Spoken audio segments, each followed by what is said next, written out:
Mandaram um vídeo para mim, especialmente quem mandou não foi o povo que postou, veio direto do blog do querido Bispo Macedo. E o vídeo que ele me mandou me fez dar um pulo da cadeira, e que raiva, que vontade de quebrar o computador. No vídeo ele coloca um culto pentecostal, e quem é o pregador do culto? Eu. Eu vou falar de novo para ver se você entende a minha cólera. O pregador do culto era eu.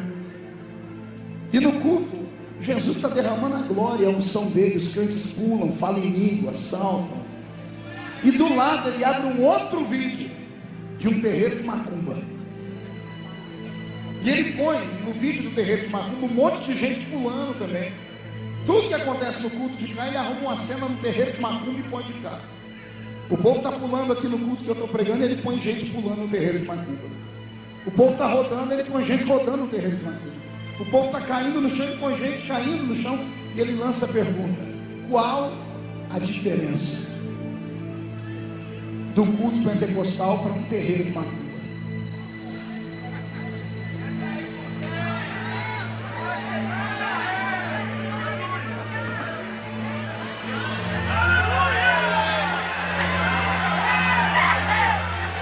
Eu não sei se é bênção para você ou maldição. Eu vou mandar essa mensagem aqui para o programa de TV, meu programa em rede nacional, e vou transformar ele em flash para o YouTube, porque aqui vai a resposta para ele.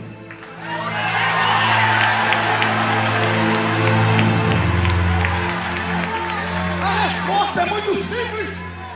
A Bíblia diz que as coisas do Espírito se discernem espiritualmente. Paulo, escrevendo a carta aos Coríntios, diz: tem três tipos de gente que vem à igreja. Ele diz: primeiro são homens naturais, segundo são homens carnais, e terceiro são homens espirituais. Eu vou excluir aqui nessa noite só os naturais. Pergunte por quê. Só falo se todo mundo perguntar. Porque os naturais não nasceram de novo. São pessoas não crentes que são atraídas pelo convite, pela curiosidade que vem ao nosso meio. Eles têm o direito de questionar. Eles têm o direito de chegar na gente e falar assim: o seu Deus é surdo, vocês gritam demais. Eles têm o direito de falar que nós somos loucos, desequilibrados, que temos problema mental, porque eles não conhecem a salvação e nem o poder pentecostal. Então eu excluo os naturais, mas os outros dois grupos de jeito nenhum. Tem dois grupos que ainda sobram na igreja: os carnais e os espirituais. O primeiro recado que eu mando para ele: qual é a diferença? Eu começo dizendo aqui com uma outra pergunta: qual é o maior sonho do diabo? Pergunte para o seu irmão se ele se lembra. Diga: lembra? Quem lembra? Qual é o maior sonho do diabo? O que levou ele a cair? Não ouvi? Isso a igreja sabe, porque é o nosso beabá. Qual é o maior sonho do diabo? Ser o quê? Olha para o seu irmão e diga: ele quer ser igual a Deus. Ele querendo o diabo ser igual a Deus, ele veio no nosso culto pentecostal assistir o culto. Aí ele foi e criou um culto para ele. Ou seja, aqui tudo é original. Lá no terreiro de macumba, tudo é imitação barata. Será que se esqueceram da Bíblia, logo no começo dela, quando o faraó manda chamar Moisés e Arão para tentarem discutir a saída do povo do Egito? E Arão e Moisés veem na unção de uma leoa parida, passaram a noite orando diante do Deus da montanha, do grande El Shaddai. E quando chegaram, e faraó diz: não vou deixar. Arão pega a vara dele e joga no chão. E a vara vira o quê? Uma serpente. Quando o faraó levanta o pé e grita: tira esses homens daqui, manda o povo embora, lá vem os macumbeiros de faraó dizendo: não, faraó, fica tranquilo que a gente sabe fazer isso aí também. Os macumbeiros pegam um pedaço de pau, joga no chão e vira uma cobra. Faraó se ajeita dizendo: tá vendo, meu povo também tem poder. Aí Arão e Moisés ficam olhando sem saber o que falar, e Deus diz: fica tranquilo que agora conversa comigo. Ele pode ter poder, mas eu tenho todo o poder. Aí vem a cobra de Arão, abre a boca e engole a cobra de Faraó. Qual é a diferença? A diferença é que o nosso Deus tem todo poder.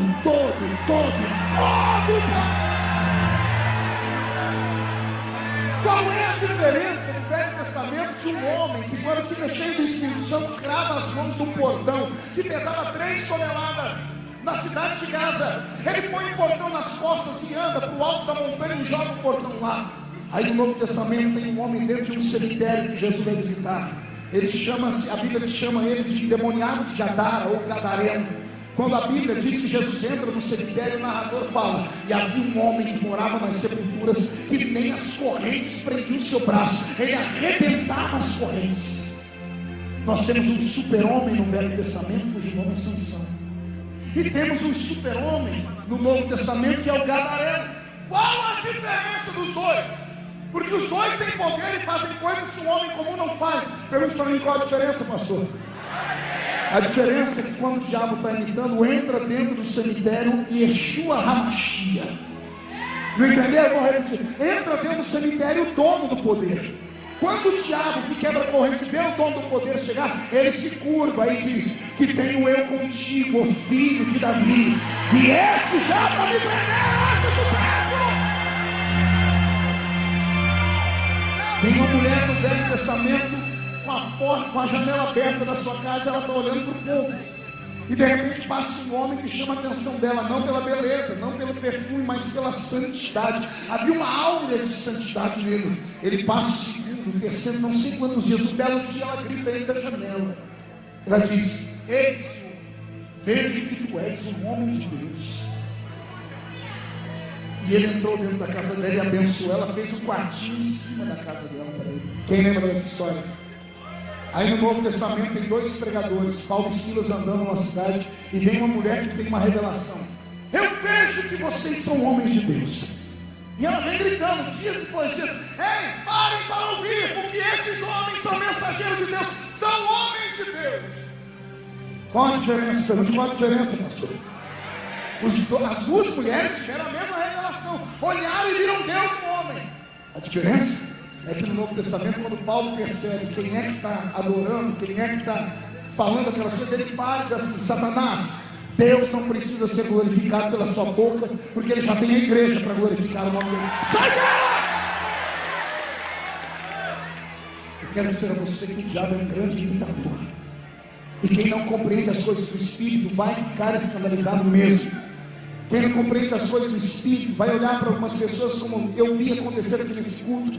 Eu vi ali atrás uma irmã desse coral lindo aqui, que estão usando blusa branca. Uma irmã, ela começou a dançar, a rodar, ela inclinou para cá, para cá. Algumas do lado foram incendiadas na hora, mas em compensação, eu olhei de outros lados, eu vi gente olhar, rir, abaixar a cabeça, chacoalhar, como que dizendo: que coisa horrível, eu nunca quero ser daquele jeito. Fique tranquilo, você nunca vai ser. Pode ficar tranquilo. O Espírito Santo não obriga ninguém a nada. O Espírito Santo é um cavalheiro. Quando ele encontra alguém que dá lugar, ele pega a pessoa e mostra que ele é Deus. Ele não vai se manifestar na sua vida nunca, também pudera. A pessoa que eu vi murmurar estava com a lixa na mão, lixando a unha. Alguém avisa essa pessoa que isso aqui não é um salão de beleza, isso aqui é uma igreja, e o nome de Jesus está sendo glorificado nesse lugar aqui. Pode até ter uma parafernália de show, pode ter aqui uma grua, pode ter aqui homens que estão filmando, pode ter aqui aparência de show, mas não é show. O nome que está sendo adorado aqui, ele tem poder no céu, tem poder na terra, ele pode curar, batizar com o Espírito Santo e renovar. E se alguém que já sentiu a presença dele só mais uma vez, dá um grito de glória para mandar o diabo embora desse lugar. Eu vou dizer para você o que aconteceu com esse homem. Isso quando acontecendo não é só com ele, de uma outra igreja. Acontece a mesma coisa na nossa igreja. Há uma geração no nosso meio que não sofreu. Há uma geração no nosso meio que não carregou cruz nenhuma, que quando chegou no evangelho já estava tudo pronto. Congregar aqui nessa igreja é lindo, tem ar-condicionado, tem sistema de TV, tem cantina lá fora. Você está sentado lá de pessoas lindas e belas. Dá uma olhadinha do seu lado, você vai ver se eu estou mentindo. Pelo amor de Deus, eu nunca vi tanta gente bonita aglomerada num lugar só. Dá gozo na alma e gosto congregar aqui. Mas talvez seja por causa desse conforto que está nascendo essa geração de crentes que acham que podem julgar as coisas do Espírito. Eu queria saber em que escola eles estudaram, qual foi a faculdade de teologia que fizeram, para poder serem juízes de causas espirituais. Tem gente que chega a dizer: olha, eu sei, aqui é a equação da fé. Se cair de costa é do diabo. Se cair para frente é de Deus. E se cair de lado é de quem, amigo? E se a pessoa simplesmente sentar, ela é o quê? Eu queria saber quem são esses homens e mulheres que acham que estudaram o suficiente. Olha, eu li a Bíblia de capa a capa mais de 30 vezes. A primeira vez que eu li esse livro de capa a capa, eu tinha 9 anos. E não foi esse livro. Foi um livro que tinha 73 livros. Esse nosso tem 66. Foi a Bíblia Católica, a versão Ave Maria. Eu li essa Bíblia mais de 30 vezes. Eu escrevi 18 livros acerca dela e uma enciclopédia de 700 páginas. Estou terminando uma agora de mais de 1.200 páginas. Tendo estudado essa Bíblia e feito mais de 6 faculdades de teologia e um mestrado que me deu esse anel de formatura que eu tenho no dedo, e dissertando em 3 idiomas, eu não tenho coragem de ver uma coisa que eu não entendo e abrir a boca para falar. Não, eu vou repetir. Não tenho coragem de tocar em alguma manifestação na igreja que eu não tenha revelação. Se eu ver uma pessoa cair aqui agora e rolar no chão e eu olhar para ele e eu não entender o que é, eu fico quieto. Eu tiro a minha mão. Pergunte por quê? Eu não sou o dono dessa igreja. Não sou eu que batizo com o Espírito Santo. Não sou eu que dou línguas estranhas. Não sou eu que faço o corpo dele tremer. Não sou eu. Eu sou um mero servo aqui dentro. E você também. Então, para você não perder a sua salvação, pastor, o senhor apelou agora. Você não sabe o que vem amanhã. Se o pastor ainda deixar eu pregar amanhã, não fale asneira para não perder a sua salvação. Jesus acabou de operar um milagre expulsando demônios. Os fariseus num canto começaram a falar assim: Shirley, ele expulsa demônio por demônio. Chamaram Jesus de Beelzebub. Ele expulsa demônio porque ele é o dono dos demônios. Quando Jesus ouviu, olha o que Jesus disse: ei, se pecarem contra mim, tem perdão. Se pecarem contra o meu Pai, também tem perdão. Mas se pecar contra aquele que está operando em mim, se pecar contra o Espírito Santo, não tem perdão nem hoje, nem nunca mais. Você entendeu o que é a blasfêmia contra o Espírito Santo? A blasfêmia contra o Espírito Santo é você ver um ato acontecendo que é Deus fazendo e você falar: é o diabo que está fazendo isso aí. Você entendeu o que é a blasfêmia contra o Espírito Santo? É você atribuir ao diabo uma coisa que é Deus que fez. Entendeu?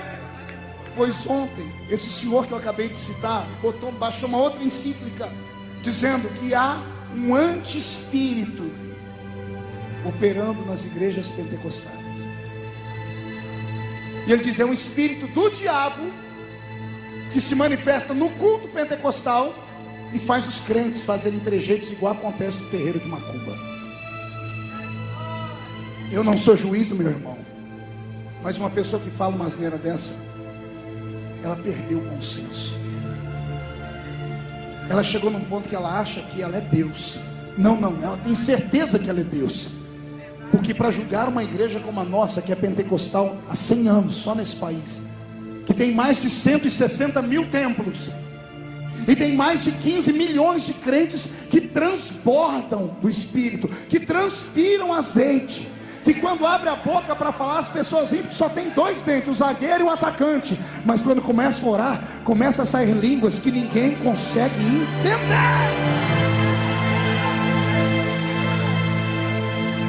Eu vou explicar, amados, o sonho do diabo é imitar Deus. E aprenda essa equação. Quando sobrenatural, eu disse o quê? Não ouvi. Eu não citei a fonte, eu apenas disse quando toca o natural, coisas extraordinárias acontecem.